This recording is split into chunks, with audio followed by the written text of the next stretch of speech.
2018 के जून माह के अंत में थाईलैंड के चियांग राय प्रांत में स्थित थाम लुआंग गुफा में एक असामान्य और नाटकीय घटना घटी।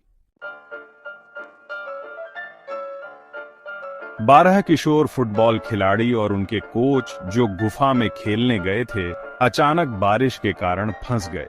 हमने सोचा था कि कुछ घंटों में बाहर आ जाएंगे, लेकिन बारिश के कारण गुफा का प्रवेश द्वार जलमग्न हो गया। यह हमारे लिए एक भयानक अनुभव था। हम नहीं जानते थे कि हमें कैसे बचाया जाएगा। 3 दिनों तक बचावकर्मी गुफा में लापता लोगों की तलाश करते रहे, लेकिन कोई परिणाम नहीं मिला। हमें पता था कि यह अभियान बहुत खतरनाक होने वाला था, लेकिन हमारे पास कोई विकल्प नहीं था। 2 जुलाई को आखिरकार 2 ब्रिटिश गोताखोर गुफा के अंदर किशोरों को ढूंढते हैं। यह एक अविश्वसनीय क्षण था। उन्हें ढूंढना किसी सपने जैसा था।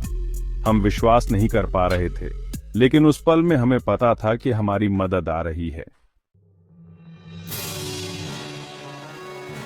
बचाव के लिए 90 गोताखोर, विभिन्न देशों के विशेषज्ञ और थाई सेना के सदस्य शामिल हुए। गुफा के अंदर ऑक्सीजन टैंक के साथ गोताखोरी करना बेहद जोखिम भरा था। हम जानते थे कि हमें सफल होना जरूरी है। हम एक एक करके गोताखोरों की मदद से गुफा से बाहर निकलने लगे।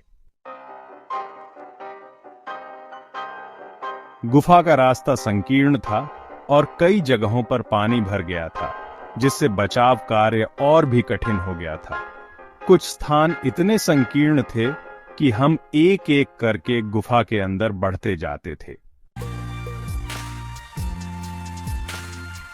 हालांकि बचाव अभियान सफल रहा, लेकिन इसमें थाई नौसेना के गोताखोर साम गुनान की जान चली गई। उनकी मृत्यु हमारे लिए एक बड़ा झटका था, लेकिन हम जानते थे कि उनका बलिदान हमारे उद्देश्य को पूरा करने में मददगार साबित हुआ। 16 जुलाई को 12 किशोर और उनके कोच को सफलतापूर्वक बचा लिया गया। हम तब महसूस करने लगे कि हमारा जीवन फिर से शुरू हो गया है।